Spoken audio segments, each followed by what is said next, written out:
அரசியல் நேயர்களுக்கு வாழ்த்துக்கள். ஈரானுக்கு ஆதரவாக மோதலுக்கு ரெடி ஆகிட்டாரு அந்த கிம் ஜாங் உன் அப்படிங்கிற தகவல் எந்த மாதிரி வெளிவருதுன்னா, அமெரிக்கா சொல்லிச்சுல, எங்கிட்ட பிரம்மாண்டமான ஒரு கப்பல் இருக்குது, அதுக்கு பேர் ஆப்ரஹாம் லிங்கன், அதை ஆட்டவும் முடியாது அசைக்கவும் முடியாது இல்லை, அதை விட பிரம்மாண்டமான ஒரு கப்பலை நான் தயார் பண்ணிட்டேன்னு சொல்லி இன்றைக்கி அறிவிப்பு கொடுத்துருக்காரு இந்த கிம் ஜாங் உன். இதை கேட்ட உடனே அல்லண்டு போயிட்டார் அமெரிக்கா இஸ்ரேல். பூமிக்கு அடியில் இதுக்கு இன்னொரு பெரிய அதிர்ச்சியான செய்தி என்னென்னா, பூமிக்கு அடியில் ஒரு மிசைல் சிட்டியை ஈரான் 20 வருஷத்துக்கு முன்னாடியே தயார் பண்ணியிருக்குங்கிற தகவல் இப்போ தான் அமெரிக்காவுக்கே தெரிய வருது. அதாவது ஆயத்துல்லா கொமேனி என்ன பண்ணியிருக்காரு, எந்த காலத்துலேயும் அமெரிக்கா ஒவ்வொரு நாடாக ஒம்பெடுத்துக்கிட்டு வருது, இப்போ ஈராக்கை இல்லாமல் ஆக்கிருச்சு, இதே போல் நம்ம நாட்டுக்கும் வர்றதுக்கான வாய்ப்பு இருக்குன்னு அவருக்கு முன்கூட்டியே ஒரு எச்சரிக்கை உணர்வு வந்திருக்கு. அதனால் என்ன பண்ணியிருக்காரு, எவராலையும் கண்டுபிடிக்க முடியாத அளவுக்கு பூமிக்கு கீழே மேலேருந்து சேட்டலைட்டில் பார்த்தா என்ன தெரியும், பாலைவனம் தான் தெரியும், ஆனால் அதுக்கு கீழே பல 100 அடி ஆழத்துக்கு கீழே ஒரு பெரிய நகரத்தை உருவாக்கியிருக்கிறாரு. இது பெரிய ஆச்சரியம் பாருங்கள். அப்படி ஒரு நகரத்தை உருவாக்கி அது முழுக்க என்ன பண்ணியிருக்கு, ஏவுகணைகளும் துப்பாக்கிகளும் மிசைல்ஸுகளும் ட்ரோன்களுமா இருக்குதா. ஒரே அதாவது போர் சிட்டி, மிசைல் சிட்டி, போர் தளவாடங்கள் நகரத்தை உருவாக்கி வச்சுருக்காரு. இப்படி இருக்கிறப்ப இதை இப்போ கேள்விப்பட்டவுடனே என்ன செய்கிறதுன்ட்டு இன்னும் கொஞ்சம் விழிபுதுங்கி போயிருக்கிறாரு யார், அமெரிக்காவுடைய அதிபரும் இஸ்ரேலுடைய நெதன்யாகுவும். இதில் ஈரான் ரொம்ப ராஜதந்திரமாக சில வேலைகளை செய்கிறாங்கங்கிறத கேள்விப்பட்டவன தான் நெருப்பில் தூக்கி போட்ட புழு துடிக்கிற மாதிரி இப்போ ட்ரம்ப் துடிக்க ஆரம்பிச்சிட்டாரு. அதாவது ஈரான்கிட்ட வலுவான ஆயுதங்கள் நிறையா இருக்குது, ஸ்டாக் இருக்குது. இவர் மேலே இருக்க ஆயுதங்களை மட்டும் கணக்கு போட்டால் அது என்னன்னா பூமிக்கு அடியில் ஒரு நகரத்தையே உருவாக்கி 20 வருஷமாக தயார் பண்ணி வச்சுருக்குது. இன்னொரு பக்கம் இங்கே அமெரிக்காவில் இன்னொரு 3-4 நாளைக்கு தாங்க இப்போ ஆயுதமே இருக்குது, எல்லாம் காலி ஆயிடுச்சுன்னு பென்டகன் என்ன பண்ணிடுச்சு, ஒரு எச்சரிக்கை வார்னிங் கொடுத்துருச்சு. இது ஒரு பெரிய கஷ்டமாக அவருக்கு. எப்படி ராஜதந்திரத்தை ஈரான் கையாண்டிருக்குன்னா,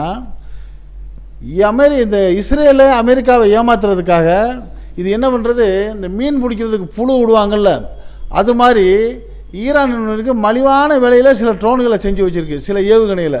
அது சும்மா வெறும் ஒரு $10,000 மதிப்பு உள்ளது. அதை வச்சுக்கிட்டு என்ன பண்ணுறது, விடுறது ஒரு அது ஆயிரக்கணக்கில் பண்ணி வச்சுருக்குது. இதை என்ன பண்ணுறது, அமெரிக்கா இஸ்ரேல் நோக்கி விடுறது. இதை பார்த்தவொன்னே அமெரிக்கா என்ன பண்ண, வர்றியா ஒன்று அழிக்கிறேன் பாருன்ட்டு அமெரிக்கா அது கைவசம் இருக்கும் பாருங்கள், அந்த ஏவுகணையெல்லாம் விட்டு அழிக்கும், இடைமறித்து அழிக்கிறதுக்கு. ஈரான் விடுற அந்த ட்ரோனு, அந்த தானியங்கி விமானம்லாம் எவ்வளோ விலை, 10,000. இவங்க அமெரிக்கா விடுறது 1000 கோடி. இப்போ இது ஒரு 10 விட்டால் கூட இதுக்கு என்ன 1 லட்சம் கூட ஆகாது, அது 10 விட்டால் கிட்டத்தட்ட 10,000 கோடி போயிடும். இப்படி அமெரிக்காவுடைய பொருளாதாரத்தை நாசமாக்குற வேலையை ரொம்ப தந்திரமாக செஞ்சிச்சுங்கிறது இப்போ தான் நம்ம ட்ரம்புக்கே மூளைக்கு எட்டியிருக்குது. ஆகா, இவ்வளவு ஐடியாவாக பண்ணியிருக்காங்களே, நல்லா இப்போ புரியுதா உங்களுக்கு, ஈரான் எவ்வளோ பெரிய திட்டமிட்டு பண்ணியிருக்காங்கிறது தான் ஒரு செய்தி. இது 20 வருஷத்துக்கு முன்னாடியே பூமிக்கு கீழே ஒரு பெரிய மொசைல் சிட்டி, இராணுவ சிட்டியை ஏற்படுத்திட்டாங்க. எதிரி நாட்டை ஏமாத்துறதுக்கு அடிக்கிறதுக்கு எதை விடுறாங்க, ரொம்ப மலிவாக இருக்கிற சீப்பாக இருக்கிற ஒரு 10 ஏவுகணையை விடுறாங்க. உங்களுக்கு புரிகிற மாதிரி சொல்கிறோமே, இந்திய மதிப்பில் ஒரு ஏவுகணை ஒரு 10 லட்சம்னு வச்சுங்க, 10 ஏவுகணையை எவ்வளோ வரும், 1 கோடி ரூபாய் தான் விடும். இது போன உடனே ட்ரம்பும் நெதன்யாகும் என்ன பண்ணுவார், இதை அழிக்கிறதுக்கு அவர் ஒரு 7-8 பெரிய ஏவுகணையை விடுவார். ஆனால் அந்த அமெரிக்கா விடுற ஏவுகணை எவ்வளோ இருக்கும்னா இந்திய மதிப்புக்கு ஒரு 10 கோடி ரூபாயாக இருக்கும். இவர் 10 லட்ச ரூபாயை விட்டு 10 லட்ச ரூபாயில் விட்டு அவர்கிட்ட 10 கோடி ரூபா மதிப்புள்ள 10 ஏவுகணையை நாசமாக்கிடுவார். இப்போ அப்படியே நாசமாகி அங்கே பென்டகன் குடோன் காலி ஆயிடுச்சு, அமெரிக்கா குடோன் காலி ஆயிடுச்சு. காரணம் இது ஒரு பக்கம் மட்டும் கொடுத்துக்கிட்டு இருக்கல, அந்த பக்கம் நம்ம ரஷ்யாட்ட என்ன ரஷ்யாவோட போரை பண்ணியிருக்குல்ல உக்ரைனுக்கு அமெரிக்கா வியாபாரம் பண்ணிக்கிட்டு இருக்கு. அமெரிக்கா வேலையே அதுதானுங்க, ஒரு நாட்டில் பிரச்சனையை ஏற்படுத்தி விட்டு சண்டையை உண்டாக்கி விட்டு அவரை தட்டி கொடுத்து அடித்து நொறுக்கிறா சார், நான் பாட்டு உட்காந்துக்கிறேன், உனக்கு வேணுங்கிற இராணுவத்தை கொடுக்குறேன்னு சொல்லி இராணுவ உபகரணங்களை கொடுத்து வியாபாரம் பண்ணுறது தான் அது வேலை. அப்படி உக்ரைனுக்கு நிறையா கொடுத்து இப்போ ஸ்டாக்கு தட்டுப்பாட்டில் இருக்குது அமெரிக்காவில். இப்படி தட்டுப்பாட்டில் இருக்கிறப்ப இது தப்பு கணக்கு என்ன போட்டுருச்சு? இது என்ன ஈரான்லாம் என்ன பெரிய விஷயம், ரொம்ப சிம்பிளாக முடிச்சிருவோமே நினச்சி ஆரம்பிச்சிட்டு பார்த்தா இப்போ அவன் பூமி கீழே வச்சுருக்கேன், நீ இன்னும் 2 வருஷம் போர் பண்ணால் கூட அவன் எதிர்த்து நிற்பான் போலங்கிற அளவுக்கு அவன்கிட்ட பலம் இருக்குங்கிறத இப்போ தெரிஞ்ச உடனே தான் அலறி துடிக்கிறாரு. ஐயோ பெரிய நாசம் வரப்போகுது அமெரிக்காவுக்கும் இஸ்ரேலுக்குன்னு சொல்லி அமெரிக்கா இஸ்ரேல் மக்கள் உணர்ந்து என்ன பண்ணிட்டாங்க, இப்போ ட்ரம்ப் அவர்களை கடுமையாக தாக்கி பேச ஆரம்பிச்சிட்டாங்க. ஏயா நீ இந்த வேலையை செஞ்சான்னு சொல்லி. இப்போ எவ்வளோ பெரிய குழப்பம் அங்கே அமெரிக்காவில் நடக்குதுங்கிறதுக்கு இப்போ ஒரு சில நிமிடங்கள் இன்னும் நம்ம வீடியோக்குள்ளே போய் பார்ப்போம். தெரியாமல் ஈரானை தொட்டுட்டோம் அப்படின்னு இப்போ புலம்பி தவிக்கிறாரு ட்ரம்ப்னு சொல்கிறதோட, ஈரான் விடக்கூடிய ஒரு ஏவுகணையை இடைமறிக்க சுமார் 7-8 இன்டர்செப்ட் மிசைல்ஸுக்கு அமெரிக்காவுக்கு தேவைப்படுது. அதுபோக போர் தந்திரங்களை இஸ்ரேலுக்கு ஈரானுக்கு மிகப்பெரிய தலைவலியை கொடுத்துருக்கு. ஈரானுடைய போர் தந்திரம் இருக்குங்கள்ல, இவங்க எதிர்பார்க்கல இவ்வளவு ஐடியாவாக இப்போ யோசனை பண்ணி செய்வாங்க.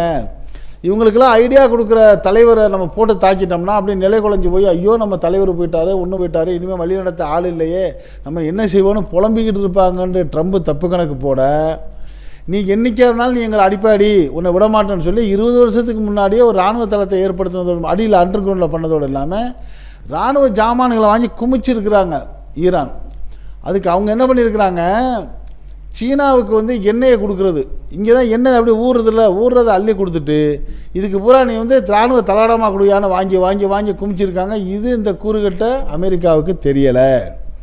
இப்போ கூட இன்னும் ஒருபடி மேலே போய்ட்டு என்ன பண்ணிட்டாங்க, அடி நொறுக்குறாங்க. ஒரு ஈரான் அமெரிக்காவுடைய 10-12 இராணுவ தளங்களை இந்த அரபு நாடுகள் இருக்குங்கள்ல, அதாவது குவைத்து, யுஏஇ, ஈராக்கு, அபுதாபி, இந்த மாதிரி உள்ள 10 இஸ்லாமிய நாடுகள் இருக்கிற Bahrain, Abu Dhabi, Dubai, Kuwait, Riyadh, Qatar, Iraq, இதையும் மீறி இஸ்ரேலு, இப்படி எல்லாத்தையும் ஒரே அடி அடிக்கிறாங்கன்னா இவங்கள்ட்ட இருக்கிற அந்த ஸ்டாக் பலம் தான்.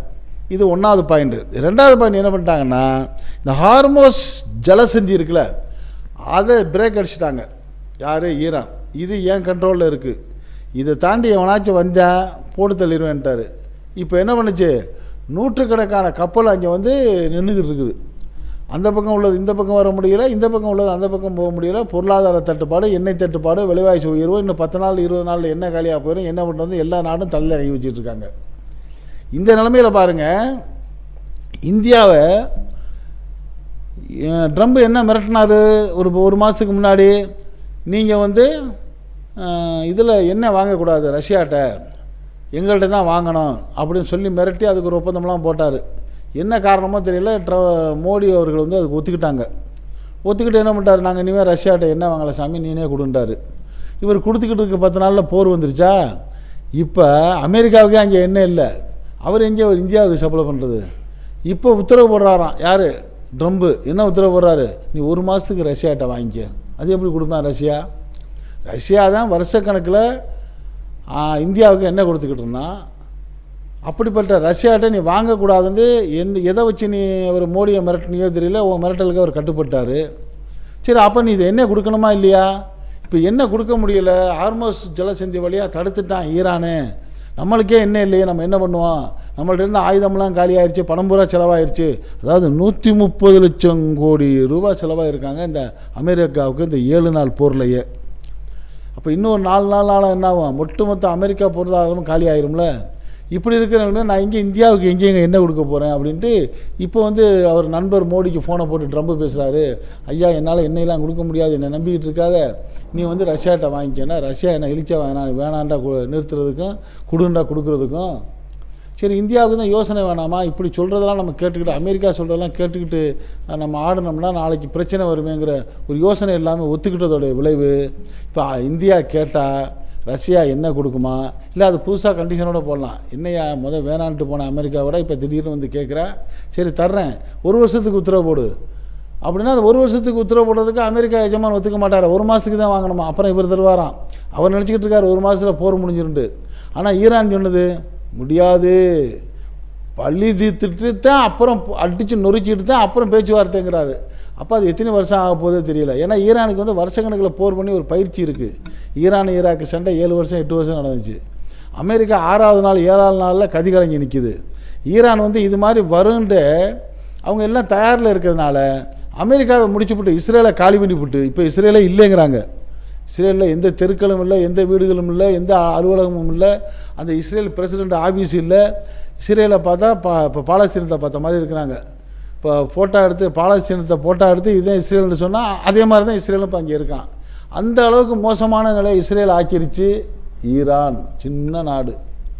இப்போ அமெரிக்கா மிரட்டு தான், நான் 13,000 கிலோமீட்டர் தூரத்தில் இருக்கேன் நான் நினைக்கிறேன், ஒரு ஏவுகணையை போட்டேன் உன்னை காலி பண்ணிடுவேங்குது அமெரிக்கா. அப்போ எப்படி நீ மட்டும் இப்படி ஏவுகணையை போடலாம்? அப்போ நீ ஏவுகணையை போடலாம், அடுத்தேன் வந்து ஒரு ராக்கெட்டோட விடக்கூடாதா அப்படிங்கிற மாதிரி கேள்வி எல்லாருக்கும் வருமா இல்லையா? அப்போ தான் இந்த கிம் ஜாங் உன் சொல்கிறான், நீ என்ன நீ 13,000 கிலோ என்கிட்ட இருக்கட்டி அதுக்கு மேலே போகிறது, நான் போட்டேன்னு வச்சுக்க கம்ப்ளீட் நீ சுத்தமாக போயிடுவா அமெரிக்கான்னு அவன் மிரட்ட ஆரம்பிச்சிட்டான். இப்படி உலக போரை உருவாக்கி இதை வச்சு காசு சம்பாதிக்கலாம்னு நினச்சா அமெரிக்கா வாயில் மண் விழுந்து இருக்கிற காசெல்லாம் போயிட்டு, இருக்கிற தளவாடம்லாம் போயிட்டு, இவ்வளவு பலமாக இவன் ஈரான் இருக்கானான்னு தெரியாமல் முழிச்சுக்கிட்டு இருக்கிற இந்த ட்ரம்ப்பு என்ன ஆக போகிறாருன்னு தெரியலை. சரி, நம்மளுக்கு நிறையா சாதிச்சிருவாருண்டு இந்த ட்ரம்பையும் நெதன்யாகுவையும் நம்பி போன நம்ம இந்தியாவோட மோடி அவர்களும் இப்போ என்ன செய்ய போகிறாருன்னு தெரியலை. ஆக எப்படியோ இப்போ பொதுமக்களுடைய உலகத்துடைய எதிர்பார்ப்பு என்னவாக இருக்குன்னா, இந்த நாசகார போர் தொடரக்கூடாது, எந்த வழியிலையோ இது வந்து போர் நிற்கணுங்கிறது தான் எல்லாருடைய எதிர்பார்ப்பாக இருக்குது. இது பற்றிய உங்களுடைய கருத்துக்களை நீங்கள் இந்த அரசியல் கமெண்ட் பாக்ஸில் கமெண்ட்ஸ் பண்ணுங்கள். இந்த செய்தி பிடிச்சிருந்தால் இதுக்கு ஒரு லைக் கொடுங்க. இது போன்ற செய்திகளை நாட்டில் நாலா பக்கம் நடக்கக்கூடியதை எந்த விதமான இடைச்சல்கள் இல்லாமல் உள்ளது உள்ளபடி அப்படியே கொண்டு வந்து உங்கள் வீட்டுக்குள்ளே 4 சுவர்களுக்குள்ளே சேர்க்கக்கூடிய நம்ம அரசியல் 1000 சேனலுக்கு இதுவரை சப்ஸ்கிரைப் பண்ணாதவங்க சப்ஸ்கிரைப் பண்ணுங்கள். மறக்காமல் பக்கத்தில் இருக்க பெல் ஐக்கானை கிளிக் பண்ணுங்கள். அப்போ தான் நம்ம போடக்கூடிய ஒவ்வொரு வீடியோவும் நோட்டிஃபிகேஷன் காட்டும். நீங்கள் விரும்பியதை பார்க்கலாம். உங்கள் நண்பன் அஷ்ரஃப் அலி. நன்றி, வாழ்த்துக்கள்.